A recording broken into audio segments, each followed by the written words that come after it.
Hello friends, root സെറ്റിൻ്റെ മറ്റൊരു വീഡിയോയിലേക്ക് സ്വാഗതം. ഇന്ന് നമ്മൾ Arduino ബോർഡ് ഉപയോഗിച്ച് ഒരു ഓട്ടോമാറ്റിക് ഹാൻഡ് സാനിറ്റൈസർ ഡിസ്പെൻസർ നിർമ്മിക്കാൻ പോവുകയാണ്. നിങ്ങൾക്ക് എല്ലാവർക്കും അറിയുന്നത് പോലെ COVID-19 കാട്ടുതീ പോലെ പടരുകയാണ്.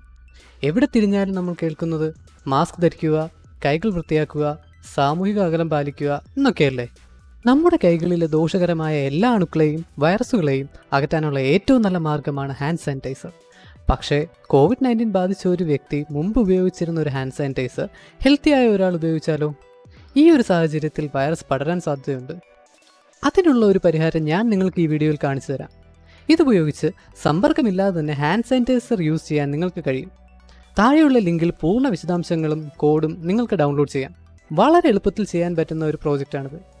ഈ ഒരു പ്രോജക്റ്റ് ചെയ്യാൻ നിങ്ങൾക്കാകെ വേണ്ടത് ഒരു ബ്രെഡ്ബോർഡ്, Arduino, ഒരു അൾട്രാസോണിക് സെൻസർ, ഒരു പമ്പ്, പിന്നെ ഒരു ട്രാൻസിസ്റ്റർ. ഇത്രയും മതി. അപ്പോൾ എങ്ങനെ തുടങ്ങിയാലോ?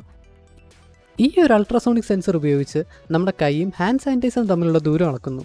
കൈ ഹാൻഡ് സാനിറ്റൈസറിനടുത്തെത്തുമ്പോൾ Arduino ഉപയോഗിച്ചൊരു ട്രാൻസിസ്റ്റർ ഓൺ ആവുകയും ആ ട്രാൻസിസ്റ്റർ കണക്ട് ചെയ്തിരിക്കുന്ന പമ്പ് ഓൺ ആവുകയും ചെയ്യുന്നു. അൾട്രാസോണിക് സൗണ്ട് വേവ്സ് ട്രാൻസ്മിറ്റ് ചെയ്യാനും റിസീവ് ചെയ്യാനും കഴിവുള്ളൊരു സെൻസറാണ് അൾട്രാസോണിക് സെൻസർ. ഈ ട്രാൻസ്മിറ്റ് ചെയ്യുന്ന സൗണ്ട് വേവ്സ് ഒരു വസ്തുവിൽ തട്ടി റിഫ്ലക്ട് ചെയ്ത് തിരിച്ചെത്താനെടുക്കുന്ന ആ ഒരു ടൈം ഗ്യാപ്പ് ഉപയോഗിച്ച് ഇവ തമ്മിലുള്ള ദൂരം സിമ്പിളായിട്ട് കണ്ടുപിടിക്കാം. ഈ ഒരു സെൻസറിനെ കുറിച്ച് കൂടുതലായിട്ട് അറിയാൻ താഴെയുള്ള ഈ ലിങ്കിൽ ക്ലിക്ക് ചെയ്താൽ മാത്രം മതി. അപ്പോൾ നമ്മൾ നേരത്തെ പറഞ്ഞതുപോലെ തന്നെ ഈ ഒരു സെൻസർ ഉപയോഗിച്ച് നമ്മുടെ കൈയും ഹാൻഡ് സാനിറ്റൈസർ ബോട്ടിലും തമ്മിലുള്ള ദൂരം കണ്ടുപിടിക്കുന്നു. കൈ ഹാൻഡ് സാനിറ്റൈസർ ബോട്ടിലിന് അടുത്താണെങ്കിൽ ഈ പമ്പ് ഓൺ ആവുകയും അതിനകത്തുള്ള സാനിറ്റൈസർ പുറത്തു വരികയും ചെയ്യുന്നു. അപ്പോൾ നമുക്കിതിൻ്റെ സർക്യൂട്ട് ഒന്ന് നോക്കിയാലോ? ഇവിടെ നമ്മുടെ കയ്യിൽ ഒരു 12 വോൾട്ട് DC അഡാപ്റ്റർ ഉണ്ട്. അതിൻ്റെ പോസിറ്റീവ് ടെർമിനൽ നമ്മൾ പമ്പിലേക്കും Arduinoയുടെ Vin പിന്നിലേക്കും കണക്ട് ചെയ്തിരിക്കുന്നു. Arduinoയുടെ D2 പിന്നും D3 പിന്നും അൾട്രാസോണിക് സെൻസറിൻ്റെ എക്കോ പിന്നിലേക്കും ട്രിഗർ പിന്നിലേക്കും കണക്ട് ചെയ്തിരിക്കുന്നു. D5 ട്രാൻസിസ്റ്ററിലേക്കും.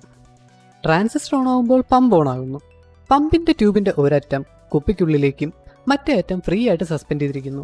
കൈ കുപ്പിയുടെ അടുത്തോട്ട് കൊണ്ടുവരുമ്പോൾ ട്രാൻസിസ്റ്റർ ഓൺ ആവുകയും ട്രാൻസിസ്റ്ററിൽ കണക്ട് ചെയ്തിരിക്കുന്ന പമ്പ് ഓൺ ആവുകയും ചെയ്യുന്നു. അപ്പോൾ നമുക്ക് കോഡിങ് സ്റ്റാർട്ട് ചെയ്യാം.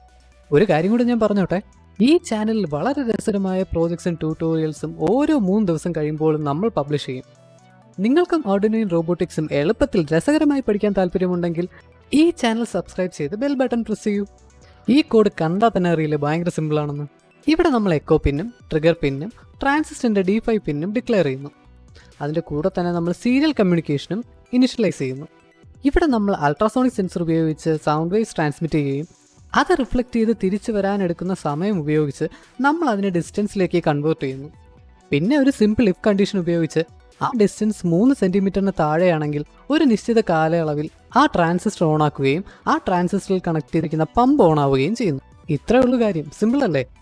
ഇനി നിങ്ങൾക്ക് സിമ്പിളായിട്ട് ബോർഡ് സെലക്ട് ചെയ്യുക, പോർട്ട് സെലക്ട് ചെയ്യുക, കോഡ് അപ്ലോഡ് ചെയ്യുക, തീർന്നു.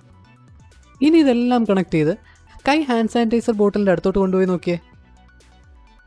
നമ്മുടെ ഈ ഒരു ചാനലിൽ Arduino, റോബോട്ടിക്സ് ഇതൊക്കെയായി ബന്ധപ്പെട്ട വളരെ രസകരമായ പ്രോജക്ട്സും ട്യൂട്ടോറിയൽസും നമ്മൾ 3 ദിവസത്തിൽ ഒരിക്കൽ അപ്ലോഡ് ചെയ്യുന്നതായിരിക്കും.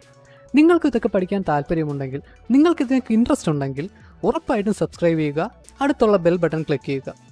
അപ്പോൾ ശരി ഫ്രണ്ട്സ്, നമുക്ക് അടുത്ത വീഡിയോയിൽ കാണാം. ബൈ.